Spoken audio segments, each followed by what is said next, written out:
What is going on, guys? This is Nedge, and welcome back to the Minecraft Survival Series. So to start off our episode here, we're over at the Guardian Farm that we built last episode. And if you were able to watch that episode, you might remember that this farm also doubles as a squid farm, and we're producing ink sacs at the bottom here. Now we were doing this through the use of allays, but I noticed as I AFK, the allays started, I think they're dying. They might be flying off, but I'm pretty sure that they're dying. Now, maybe he's about to fly off and prove me wrong. Now, it is super efficient. Like over here, you'll notice we have all 3 double chests full. And at just about every side, we have 1 to 3 chests full. So in total, we probably have about 8 stacks of ink sacs already from this. Or not 8 stacks, 8 double chests worth. And so it's working very efficiently. But I think what I'm going to do later is just come over here and move that allay over here to safety and like box them in. And then start breeding more and keeping some over there. Just so in the event that they do all die, we still have a backup supply. Because they can be pretty difficult to find. And I don't know where the next closest ones are to this farm. And I don't want to have to go get them and move them over here, so I think taking some precautionary measures might be helpful. And until then, I'm not going to AFK at this farm anymore. But it's okay, because this farm has been super effective. So I've got 2 shulker boxes worth of Dark Prismarine here. And that came from just about 2 hours, or 2 AFK sessions. Probably about 10 hours, maybe 12 hours worth of AFKing. But yeah, it's been working very well so far for me. So I'm very happy about this farm. Just a minor change with the allays, and then it should be good to go. And then maybe I can put like a house over here for them, and include the portal and have a bed and everything. But yeah, overall this project has been working very well, and we've been getting all of the Dark Prismarine that we've needed from it. So very happy with it. And then I have done a couple other things in between episodes here as well. So the first is actually right around the corner here. Once we get up to the bend here, you'll be able to see it. It's a little bit of a walk still, but it's a lot quicker than flying would be. So this is the start of kind of the first nether tunnel. We built a little bit of one last time, but this is the first like real nether tunnel. I still don't have the ice. Still need to get out to an ice biome and mine up a bunch of it. But this is what it's going to look like going this direction. So I want to use birchwood with the sea lanterns. I built this a little bit just so you can see what it looks like. And it's just going to be this pattern repeating the whole way through. Now it's a pretty big tunnel, but the reason why is to help me if I ever want to transport mobs later. And also if it's this big, you can fly down them too. You're not restricted just to the boat. But yeah, this is what it's going to look like. So we're going to have Prismarine going this way. And then we did build the start of one not too long ago, over on this side. But I think I'm going to change the style of this one and make it a brick tunnel instead. Just because we're going to have the industrial district down here, where that factory that we have is. So I feel like having bricks would fit more than the andesite. And the andesite and spruce is honestly super plain. They're all super plain, but just the gray and the brown isn't a super good look in my eyes. And then one other thing that I did in between here is over here. So I wanted to build these little rooms kind of jutting out of the nether hub here. And this first one that I built is a bulk storage. So it has spots for 14 items. Currently I only have 3. And while I could go ahead and fill in all the chests and hoppers, I just don't care to if I'm not storing items. So I have netherrack, which is an obvious one. When you're digging tunnels like this, you get a ton of it very quickly. And then our Guardian farm also produces cod and prismarine crystals here.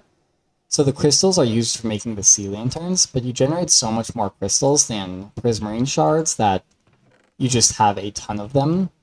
So I'm a compulsive hoarder, and I can't really bring myself to throw away items very often, so I'm keeping them in here just because I make so much of them. I don't want to get rid of them. And then cod as well. Even though I eat strictly golden carrots, I still like to save the cod. There's absolutely nothing I can do with it, but you know, if I have 11 double chests, it's good for me. So yeah, it's 11 high. Once I do fill these up completely, then maybe I'd start trashing these items, but for right now, I want to keep them around. But that was just about everything that I did in between, just a couple small projects and kind of more boring things. This wasn't a very fun thing to build, or probably not watch to build. So I do have a big project idea for today, but before we get started with that, there is a couple other smaller things that I wanted to do first. So I'm down here at the villager farm, or the trading hall, might be a better name for it. And for a long time now, my tools have just been missing some enchants. So on my shovel, I want to get Silk Touch added. This is missing a level of efficiency. So is this, and this. We need a lot of efficiency.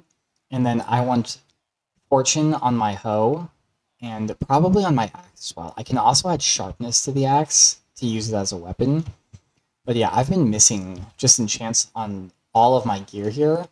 And so I'm going to go ahead and actually finish up my gear here. I'm also missing Aqua Affinity on my helmet. So I'm going to buy some books, get my tools repaired, and finally actually max out my gear. Because I've been playing for a long time in this world, and my tools actually aren't even done yet. So just like that, and all of my tools are now just about maxed out how I like them. I do Silk Touch on my axe just for mushroom blocks, and then I like Silk Touch on the shovel just for like podzol and grass and mycelium and everything, and then Fortune on the hoe just for helping with like dark oak trees and getting saplings and everything. But there is still one very crucial step that my tools are missing here, and that's the netherite. So all in all, I have 6 tools and 3 pieces of armor, which comes out to a total of 36 pieces of netherite, I believe. So I don't know if I'm going to do all of it right now. I'm going to do some of it right now. Whoa! This doesn't look like a good spot to mine. Let's keep looking. Maybe over here, actually. So how I like to do it is I just go to a random area in my nether, and I dig down until, like, usually, like, 12 or 14 or something. Oh, ooh, some magma. This is always good to collect. I'll need some for later projects, I'm sure. Oh, lava pools. Let's see if I can get down over here. Get a little lower. And so yeah, about right here, this deep is usually good. And then I just mine like this. And what I'm going to do is just go until both pickaxes are dead.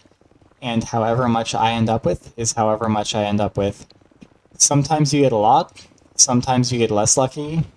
But I'm going to see how much we end up with, and with any luck, we'll be able to get all the tools done in one go here. So I just about burned through both pickaxes here, and we only got 9. I don't know if I just had really bad luck or what, but yeah, not a very impressive amount. But that's okay, so let's see, I'm pretty sure I actually have... Yeah, so you need this now. I've never actually done it with the upgrade template, and I know you have to make more of the upgrade template, so let's... I don't know what the actual recipe is. Oh, maybe it's a piece of netherrack. There we go. Okay, so... Yeah, so I have 9 pieces of gear, so I want 10 of these in total. That's 8. Oh, I need more diamonds. Yeah, this is becoming expensive now. I've never done it with the needing to actually use the upgrade template, and so it's basically 7 more diamonds for every piece of gear you want to do. Alright, and that's 10. So yeah, put 1 back to save, and then I also need... I don't have one of those either. I was not prepared to do this. The good old-fashioned smithing table. So I believe it's just... Yep, just like that. Oh. You know? No, that's a very different color. I wonder, though, is it the same color as... Oh, I don't have any mahogany wood. It might be the same color as mahogany wood. Alright, and then... Yeah, I need to actually smelt everything. I don't have... Yeah, I don't have any blast furnaces. Alright, and I think you just smelt it like this. But yeah, I'm going to go ahead and smelt it all up here. And then what I'm actually going to do... I'm going to do both pickaxes and the sword. And then I'm going to do it one more time. This time with netherite pickaxes. And see if that changes it. And if I get... more than 9. because I want to get all the tools and I don't want to come back and do it again later. So I'm going to upgrade, fix my pickaxes, and then try one more time. So let's just say that second time, things went very poorly. And so yeah, I'm going to have to... So I died in lava. So basically all my gear is gone. I think I'll be able to recover the 3 things I already made netherite, but these tools all need to be replaced. And so does my armor. And I'm not positive, but yeah, I don't have any armors yet, so I'm in an interesting spot now. But yeah, I'm going to work on recovering gear and then fixing everything. And then we'll try to jump back in and start on the actual project for today's episode.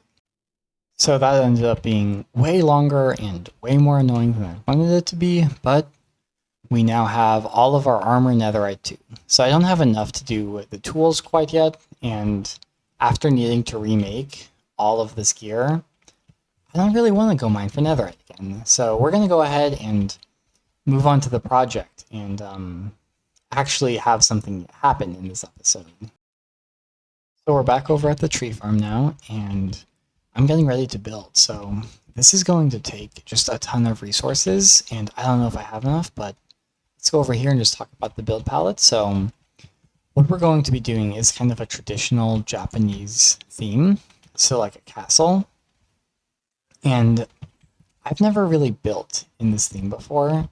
I was, a couple years ago, I was going to try to, but I ended up not doing it, and now I want to. So let's fly over here just so I can kind of get more of an overview of where we're going to be building. So what I want is like a big castle there, and then kind of like a bigger one centered right over here. And then just kind of fill the surrounding area with it too, with the goal of having that mountain in the... What is this? Having that mountain as kind of a backdrop for it. And then we'll probably end up tearing out all of these birch trees and swapping over to kind of cherry trees and bamboo to match the theme a little bit better. Maybe not all of them, but most of them, I imagine.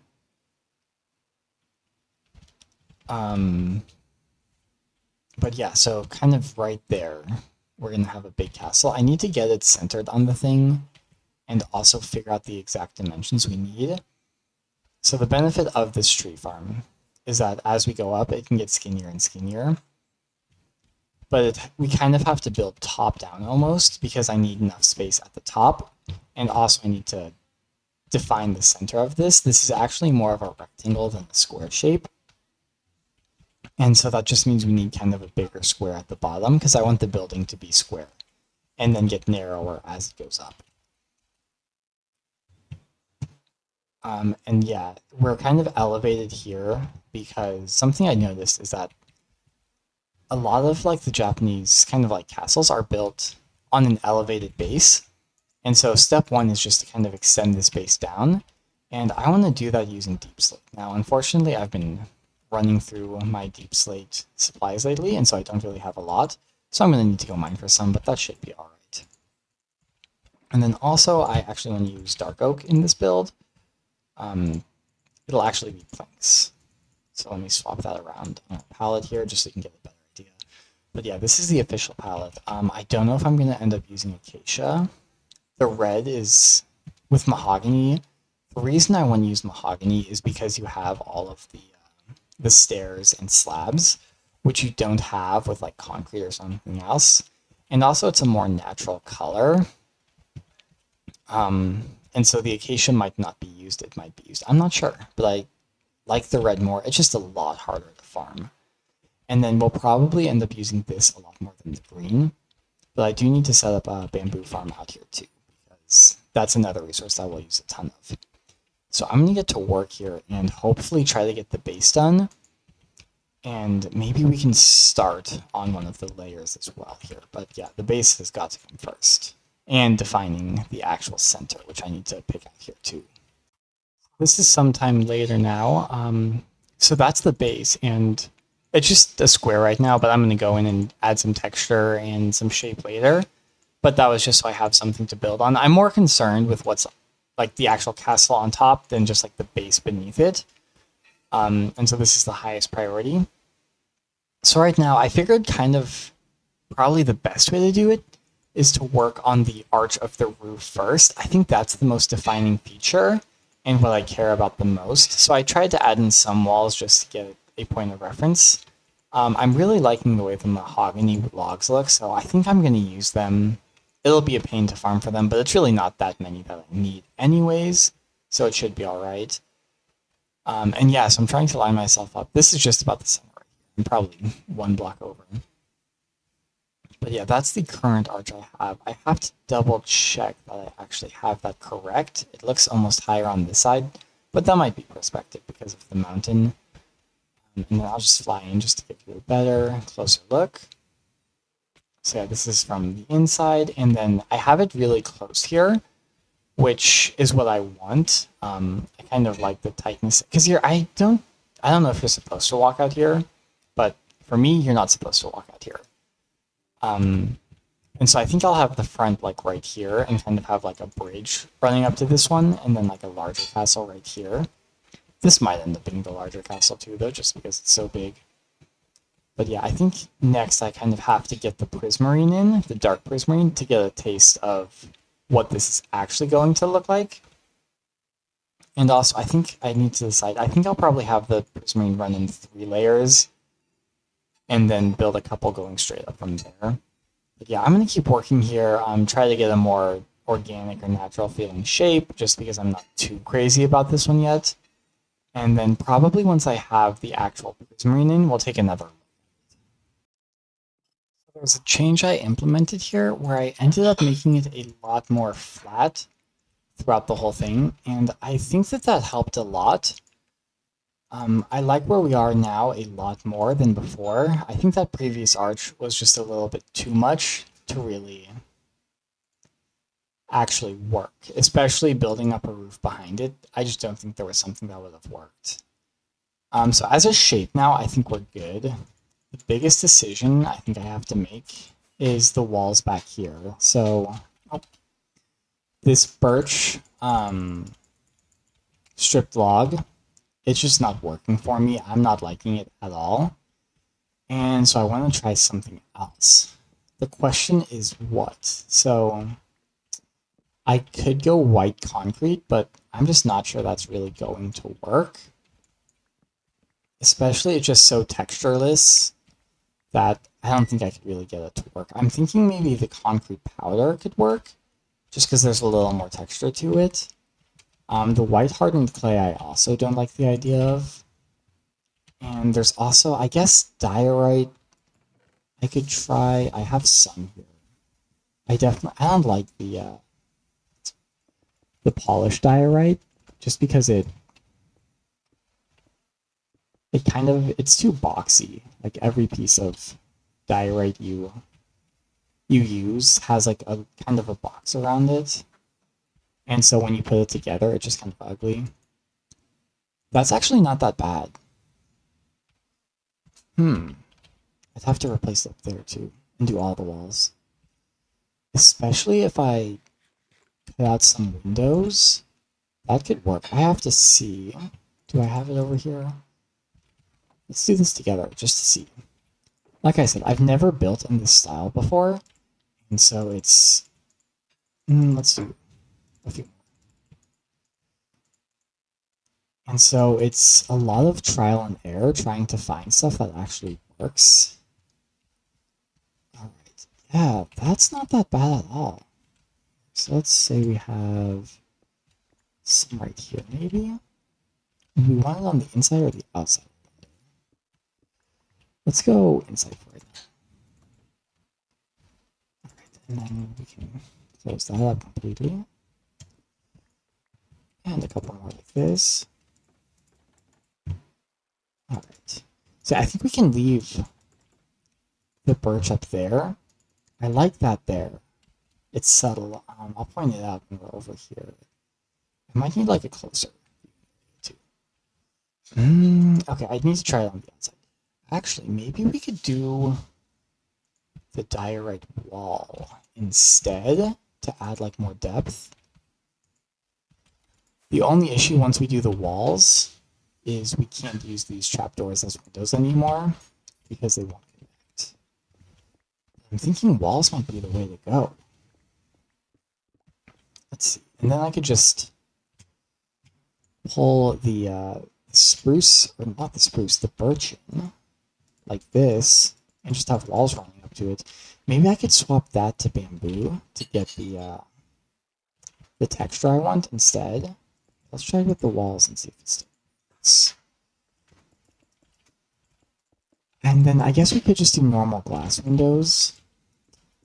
Or maybe even, I don't know if fences connect. I probably need more diorite to actually fully test this out. That might be the block we're going to use. Alright, what I'm going to do is get enough diorite to do all the walls. And then I'm going to swap out the spruce for bamboo and see if that still works. Because that might be a better color scheme than the... Oh, okay. Than what we have going. I need to actually grow some bamboo. I brought some along to grow, and I just want to set up a huge growing patch just so I can always have access to it. It grows super quick, so I have to decide where to do that. But yeah, I'm gonna change it out here, and we'll see how it ends up looking. I've put in a whole lot more work, and this is where we stand now with the first part of the castle here. So overall, I do like it. There's a few minor adjustments I think I want to make though. The first is that these walls are just looking very flat. I think that's just kind of, one, just stacking the same shape on top of itself many times, and two, they are flat, so it's going to look flat.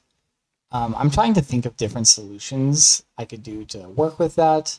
One thing that kind of comes to mind is trying to make this more of a small circle instead of just a straight up and down wall. So we'll go ahead and fly in here. And also, it's only one wall so far. I don't have the rest up.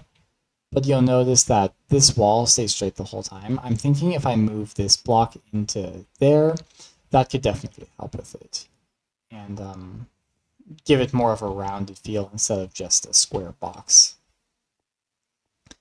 The other thing is maybe finding some more decoration. So I could do some vines, maybe some leaves. I could even put some like flower pots up here, or find a way to do windows.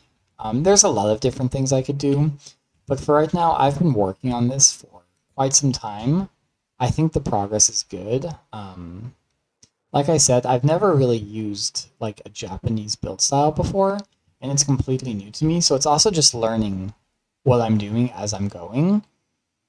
This first building likely isn't going to be the best building I make, and as I do more and more, it will hopefully get a whole lot better.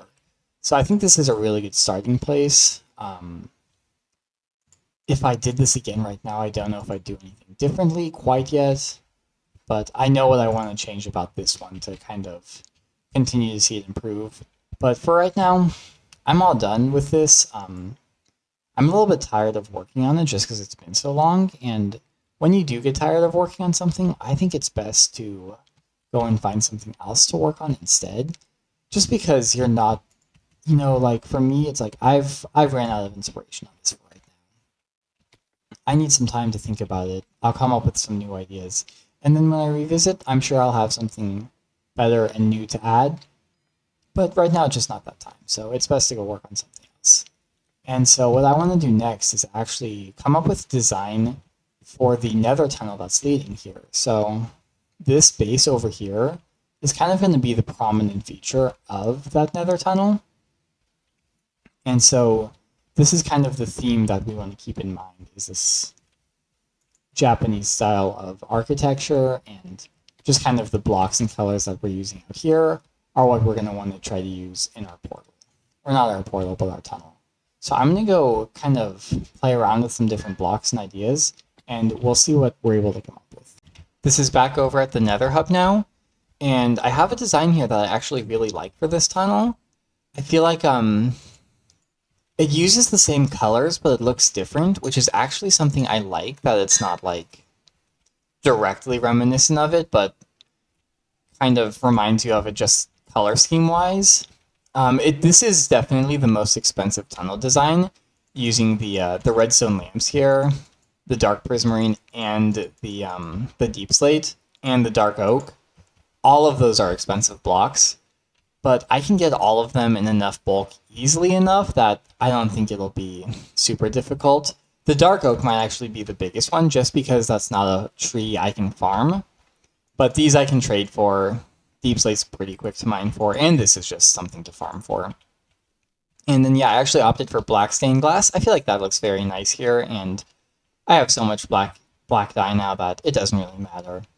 So yeah, that's going to be the tunnel going this way. Still need to do my banner designs everywhere. But then I also swapped out the tunnel over on this side. And so this is now like brick and jungle wood, which I like this a lot more than the last design. The last one was just kind of, just the gray and brown was kind of boring. I feel like with this design, at least it is kind of more one color, kind of like the red, but there's like enough green in the jungle that I feel like you kind of get a nice looking tunnel still. So yeah, before I really build any more tunnels, we really need ice. Just because there's no point in building the tunnel if you can't actually go faster down it. But all in all, they're coming along. It really is helping the kind of nether hub come alive, but it also just speeds up how fast you can do things in the world. Like going to the Guardian farm, after this is done, I'll be able to get there in like 30 seconds instead of taking like a minute walk. Or down here, for example, going over to the tree farm, it probably takes me a solid 2 minutes of walking just to get there. And once you can get there in like 30 seconds instead, it just saves a lot more time overall, especially when I have to come here to get all of my resources. So this is a pretty high priority thing to get done, but also it just takes a long time. And so I just sort of need the time to sit here and mine and place down all the blocks, just because it takes a little while. But yeah, all in all, that's all that we have time for today. So we are going to go ahead and wrap it up here. But if you have made it this far into the video, thank you so much for watching, as I really do appreciate it. And if you're interested in seeing more Minecraft content, please go ahead and subscribe to the channel, as I try to post a new episode of Minecraft every single week. But until next time, this has been Nedge, and thanks for watching.